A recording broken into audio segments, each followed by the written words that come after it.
Oke, selamat bertemu kembali. Kali ini kita masuk di materi selanjutnya, yaitu diferensial dan aplikasinya. Sebelum kita masuk ke materi ini, maka kita perlu latihan dulu dengan tema limit yang sudah kita pelajari di pertemuan sebelumnya. Silahkan dikerjakan ini ya.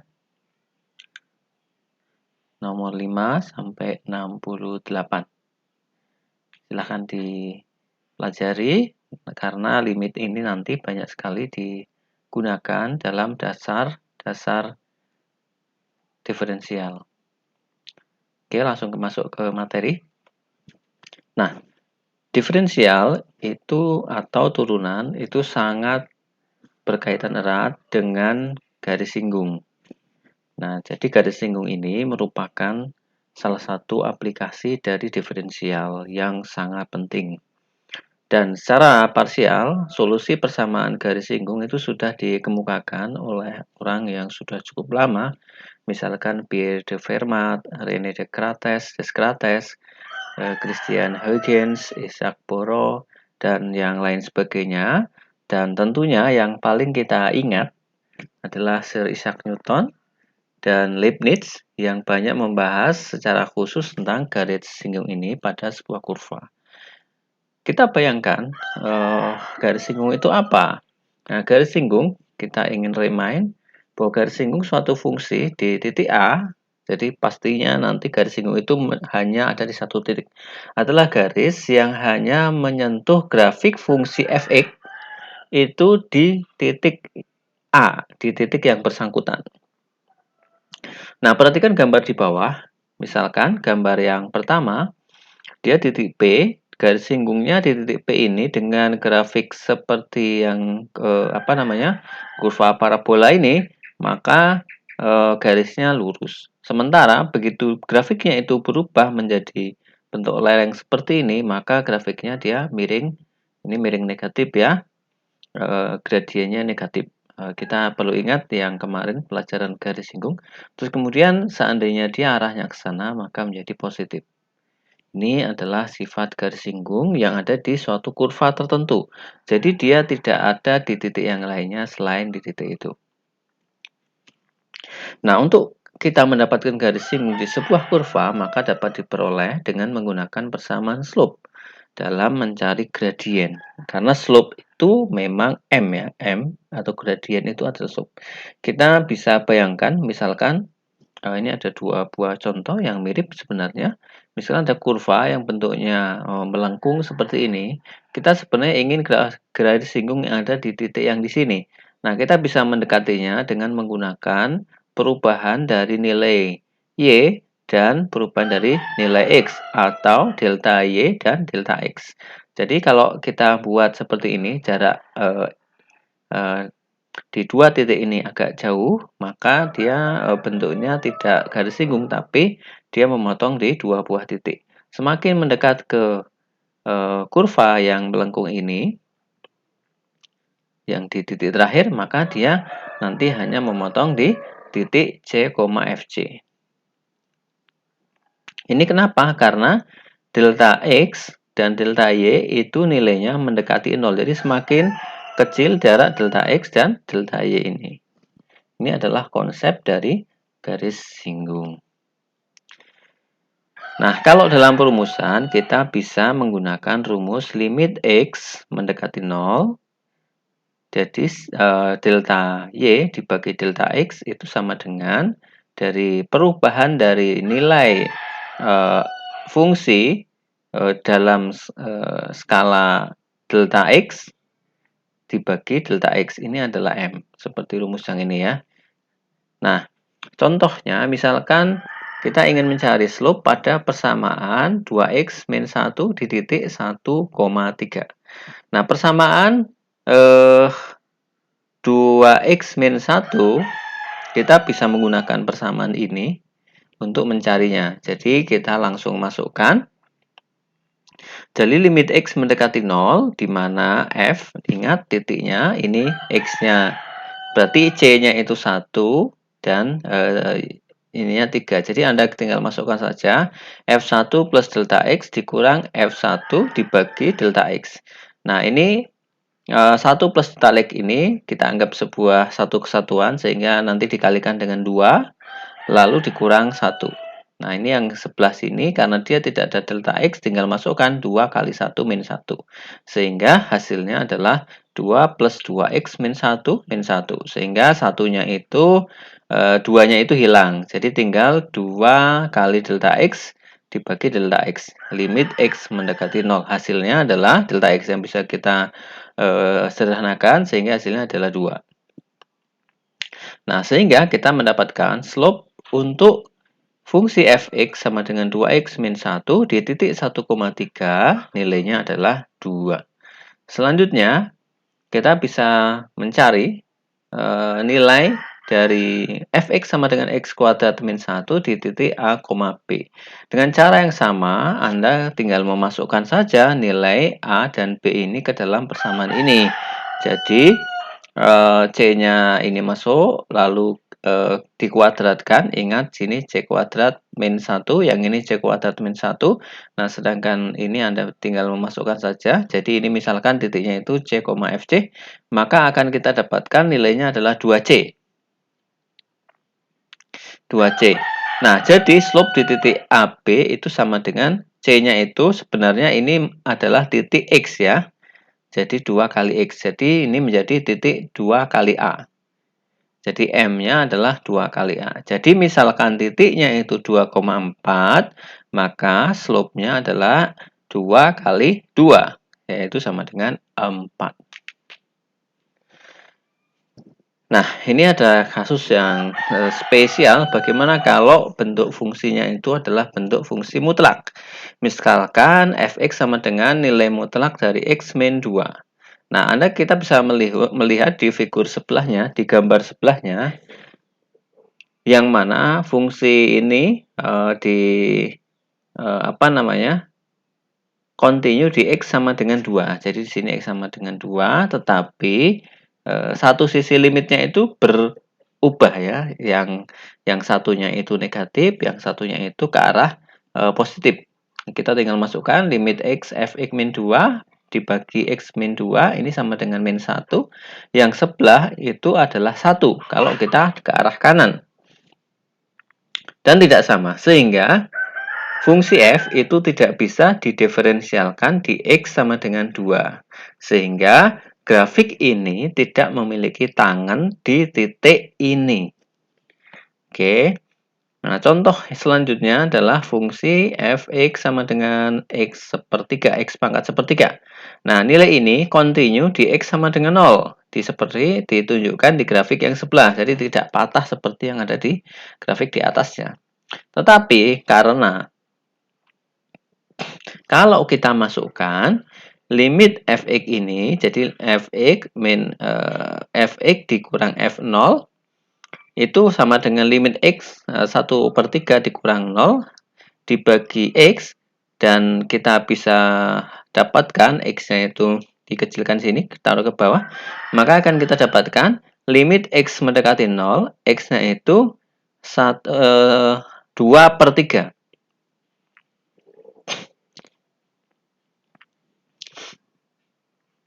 X-nya pangkat 2/3, sehingga hasilnya Anda perlu ingat bahwa 1 dibagi X pangkat 2/3, kalau X pangkat 2/3 ini artinya kan semakin X-nya itu, jadi X-nya itu nanti semakin kecil ya. Nah, sehingga hasilnya adalah, hasilnya kecil, sedangkan dia sebagai pembagi, maka nanti hasilnya itu menjadi sangat besar. Nah, sehingga hasilnya adalah tidak hingga. Sehingga kita bisa menyatakan bahwa garis tangan di X sama dengan 0, tidak bisa didiferensialkan. Jadi, kita perhatikan hal-hal seperti itu. Lalu ini ada contoh, silahkan dikerjakan. True or false. In exercise 75 and 76, determine whether the statement is true or false. If it is false, explain why or give an example that shows it is false. Jadi di soal nomor 75 dan 76 ini kita disuruh menentukan apakah statement ini benar atau salah. Jika pernyataan ini salah di soal ini, maka terangkan kenapa dan berikan contoh dan tunjukkan bahwa pernyataan itu salah. Oke, silahkan dilatih. Selanjutnya, limit fungsi. Tadi kita diferensial tangen ya, kita menggunakan limit. Nah, limit fungsi ini digunakan untuk mendefinisikan slope atau gradien garis tangen yang merupakan salah satu operasi penting dalam kalkulus. Inilah istilah diferensial ini di Indonesia itu sering disebut turunan. Nah, diferensial suatu fungsi dx itu didefinisikan sebagai, ini definisi aslinya ya, turunan x atau diferensial dari x ini sama dengan limit x mendekati 0, fx plus delta x dikurang fx dibagi delta x. Jika limitnya ada. Jadi kita sudah ambil contoh tadi, ternyata ada titik tertentu di mana limitnya tidak kita ketemukan. Ini adalah definisi. Nah, sekarang ada teorema yang biasa kita gunakan. Yang pertama, jika f dapat didiferensialkan di x sama dengan c, maka f adalah kontinu di x sama dengan c. Nah, ini buktinya kita dapat membuktikan bahwa f itu kontinu di c dengan menunjukkan bahwa fx itu mendekati fc. Sehingga di mana x mendekati c. Untuk mengerjakan ini kita menggunakan kebisaan untuk didiferensialkan dari x di x sama dengan f di x sama dengan c dan mempertimbangkan limit berikut ini. Jadi limit fx x mendekati c, fx min fc, maka ini sama dengan kita keluarkan x min c-nya, kita kalikan ini ya. Kita manipulasi sedikit, x min c ini bisa di atas dan di bawah karena ini kalau dikalikan nanti menjadi 1. Nah, sehingga kita mendapatkan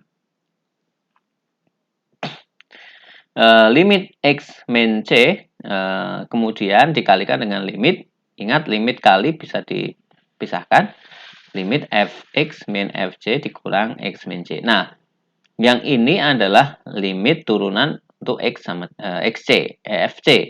Nah, sedangkan yang ini x min c-nya itu limitnya 0 sehingga hasilnya adalah 0. Nah, karena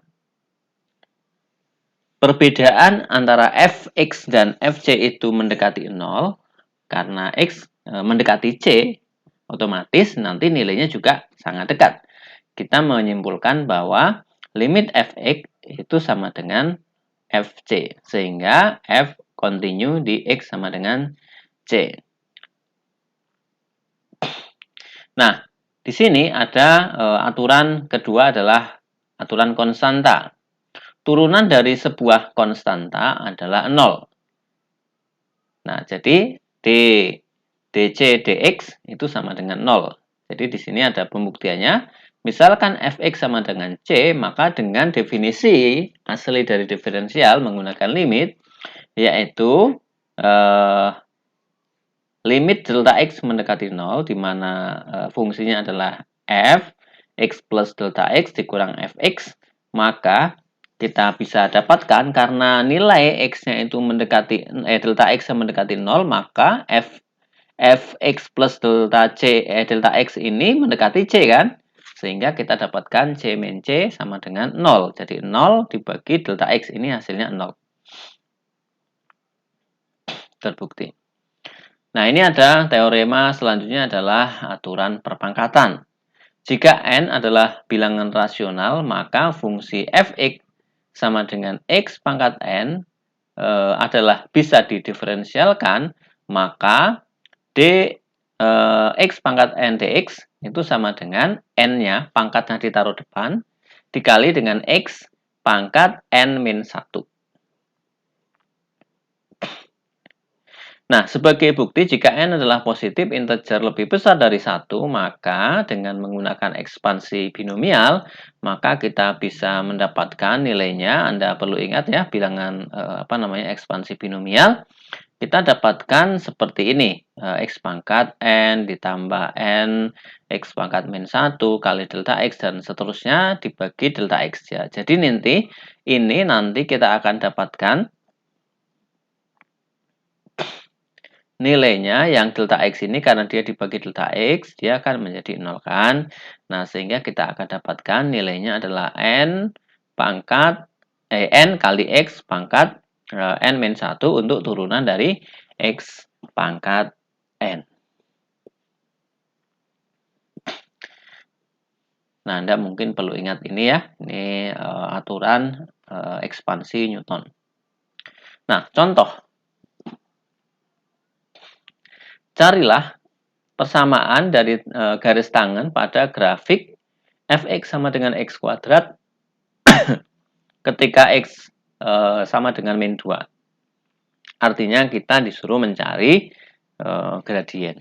Nah, solusinya untuk mencari ini Anda tinggal memasukkan saja fungsinya x-nya sama dengan min 2. Anda tinggal masukkan ke rumus fx, kita akan mendapatkan titik y-nya yaitu min 2 kuadrat yaitu 4. Sehingga kita mendapatkan titik min 2,4. Nah, slope itu diperoleh dengan mengevaluasi nilai dari turunan fx. Nah, turunan fx bagaimana yang sudah dijelaskan tadi, jadi x pangkat 2, maka turunannya 2 kali x pangkat 2 min 1, yaitu 2x. Sehingga kita dapatkan nilai m itu sama dengan gradien, dan sama dengan turunannya, maka kita dapatkan m-nya adalah min 4. Ya kan? Nah, sekarang kita tinggal menggunakan rumus dari garis, sehingga kita mendapatkan garisnya seperti apa. Anda tinggal masukkan, karena ada satu titik dan m-nya diketahui, maka kita menggunakan garis rumusnya y min y1 sama dengan m kali x min x1. Kita dapatkan nilainya, persamaannya adalah y sama dengan 4x min 4. Kemudian aturan selanjutnya adalah konstanta, perkalian konstanta. Jadi misalkan jika fungsi f itu bisa didiferensialkan dan c adalah bilangan real, maka cf juga bisa didiferensialkan. Ingat, kalau ada konstanta, lalu ada sebuah fungsi yang bisa didiferensialkan, maka perkalian konstanta dan fungsi tersebut bisa didiferensialkan. Dan hasilnya adalah C kali diferensial dari fx. Ini ada buktinya.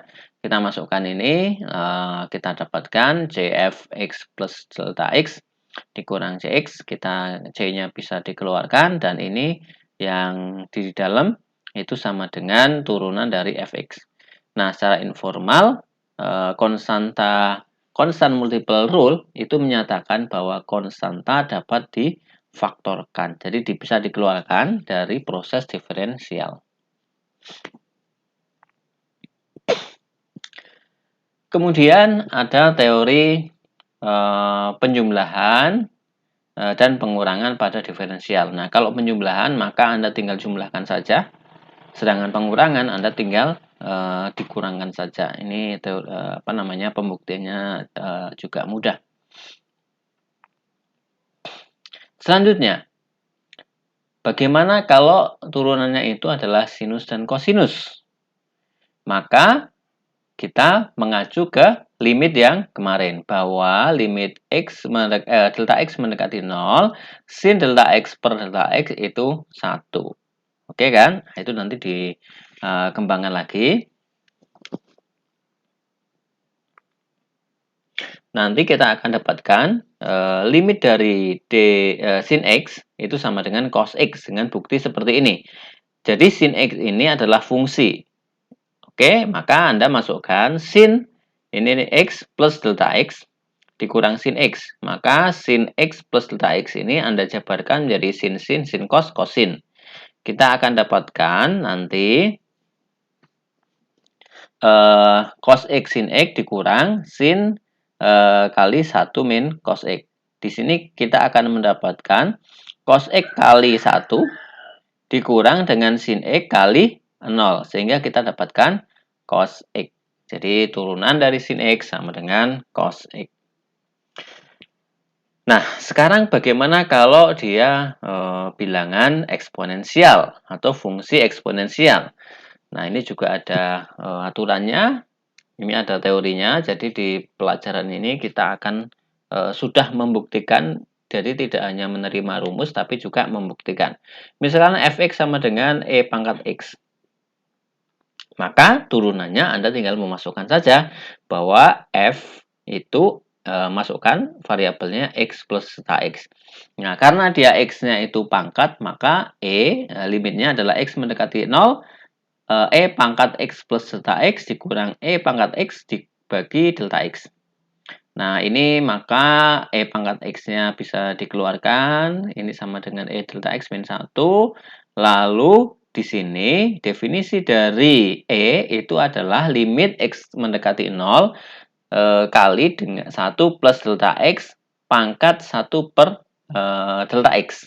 Ingat ya, definisi bilangan Euler yang limit yang sudah kita pelajari minggu lalu. Sehingga kita bisa melanjutkan lagi, maka di sini kita ganti nilai E itu dengan dengan 1 plus delta X min 1. Nah, kita dapatkan nilai dari fungsi yang bentuknya E pangkat X itu sama dengan E pangkat X. This result state that next teorema. Jadi di sini kita akan mengembangkan teorema selanjutnya, yaitu turunan dari E pangkat X sama dengan E pangkat X.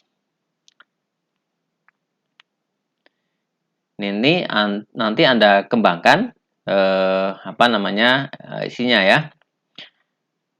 Lalu ini ada contoh lagi, misalkan kita sudah masuk ke contoh-contoh. Jadi misalkan fungsinya adalah fx sama dengan 2x min x kuadrat min 2x min 1, maka sebagaimana teori di awal, maka ini sama dengan 2x min 2. Nah, kalau menggunakan persamaan dasar, maka kita masukkan nilai delta x. Ini seperti ini adalah contohnya. Nanti kita akan mendapatkan limit delta x plus 2x min 2. Jadi hasilnya adalah 2x min 2. Ini adalah contoh 18 dengan menggunakan pengertian diferensial yang asli. Anda tinggal masukkan lagi, nanti hasilnya adalah 3x pangkat 2 min 1. Nah, ini adalah contoh-contoh yang lain. Yang pertama kan kita sudah selesaikan ya, sudah kita berikan penjelasan dan juga contoh-contohnya. Nah, sekarang yang contoh teorema yang kedua, jika U dan V adalah suatu fungsi yang bisa didiferensialkan dan C adalah bilangan real, maka berlaku jika dia tambah, maka turunannya juga tambah. Jika kurang, turunannya kurang. Dan jika itu konstanta, maka yang diturunkan itu hanya fungsinya saja, konstantanya tetap. Nah, jika U kali V, maka turunannya adalah, Y aksennya adalah U aksen atau turunan U dikali V ditambah V turunan U turunan V. Jika dia pembagi, maka bentuknya adalah U aksen dikali V dikurang V kali U kali V aksen dibagi V kuadrat. Jadi seperti itu. Ini adalah contoh yang lain lagi. Sedangkan contoh 20 ini juga Anda tinggal saja. Anda banyak caranya ya. Salah satu contoh caranya adalah 3x pangkat 2 min 1 itu Anda sebagai satu kesatuan, maka kalau diturunkan dia menjadi 3, pangkatnya 3. Lalu yang di dalam itu tetap, yaitu 3x kuadrat dikurang 1. Ini kan? Nah, lalu yang di dalam ini diturunkan juga, yaitu 3x kuadrat min 1. Anda turunkan. Ya, hasilnya adalah 6x. Lalu Anda tinggal kalikan. Hasilnya adalah 162x pangkat 5 dikurang 108x pangkat 3 ditambah 18. Nah, ini salah satu contoh penerapannya, misalkan sebuah bola biliar itu dijatuhkan dari ketinggian 100 feet. Jika tingginya adalah S pada waktu T, maka dia akan memiliki fungsi terhadap waktu, yaitu S sama dengan min 16T kuadrat plus 100, di mana S adalah measure in feet, jadi tinggi dihitung menggunakan feet, dan T dihitung menggunakan second. Carilah rata-rata kecepatan di setiap interval berikut. Yang pertama 1,2, yang kedua 1,15, yang ketiga 1,11. Nah, dari interval yang pertama 1,2 ini sebuah objek yang jatuh dari ketinggian 1. Jadi 1 ya, X-nya Anda masukkan. S1 itu sama dengan min 16 kali 1 kuadrat ditambah 100. Hasilnya 84 feet. Nah, sampai kemudian tingginya S2 yaitu kita hitung hasilnya 36 feet. Jadi artinya ada perubahan dari tinggi ke rendah. Nah, kecepatan rata-rata itu didefinisikan sebagai delta S dibagi delta X yang hasilnya adalah min 48 feet per second. Oke, selanjutnya kita juga bisa menggunakan kasus pada orang yang ingin meloncat dari papan loncat.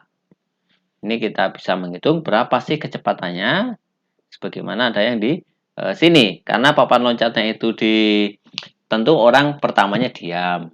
Nah, dia kalau dari papan loncat artinya di awalnya dia punya ketinggian. Di sini 62 feet. Lalu posisinya itu adalah ST sama dengan min 16 kuadrat plus 16 plus 32. Lalu ditanyakan adalah when does the diver hit the water?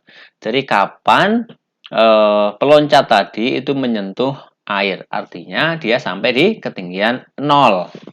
Nah, sehingga ST-nya itu 0. Nah, Anda tinggal masukkan saja min 16T kuadrat plus 16 plus 32 sama dengan 0. Anda faktorkan, didapat T-nya adalah min 1 atau 2. Karena waktu itu selalu positif, maka kita menggunakan yang positif. Jadi asumsi kita tidak ada mundur ya.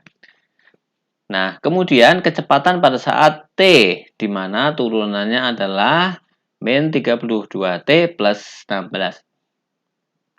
Di sini kita masukkan nilai dari S-nya, kita dapatkan min 48 feet per second. Nah, kalau turunan ya, turunan itu berarti turunan pertama dari jarak adalah kecepatan. Kita dapatkan min 68 feet per second. Nah, ini adalah contoh yang Anda bisa kerjakan, misalkan nomor 679. A silver dollar is dropped from the top of a building that is 1,362 feet tall. E. Determine the position and velocity function of the coin. B. Determine the average velocity on the interval 1 to 2. Find instantaneous velocity when t is 1 and t is 2. Find the time required for the coin to reach ground level and find velocity of the coin impact. Jadi silahkan dikerjakan untuk menambah wawasan. Ini adalah produk dari perkalian. Jadi misalkan ada fungsi fx dan gx bisa didiferensialkan, maka ini sudah kita kembalikan UV tadi itu. Ini contohnya sama ya. Contohnya sama. Nah, ini adalah contoh yang lainnya. Carilah persamaan tangan pada garis ini ya, sama ya. Contohnya nanti sudah dikerjakan. Ini point of rule. Ini derivatif teorema trigonometri, ini yang harus Anda hafal. Kalau turunan tan itu sama dengan kosek. Kalau sin itu sama dengan cos, min cos ya. Nah, sedangkan yang tangen itu juga nanti berubah juga. Ini adalah contohnya. Ini contoh-contohnya. Nanti silahkan dibagi karena PPT-nya juga akan saya bagikan. Ini ada contoh-contoh yang bisa Anda kerjakan untuk menambah praktis jam tayang Anda.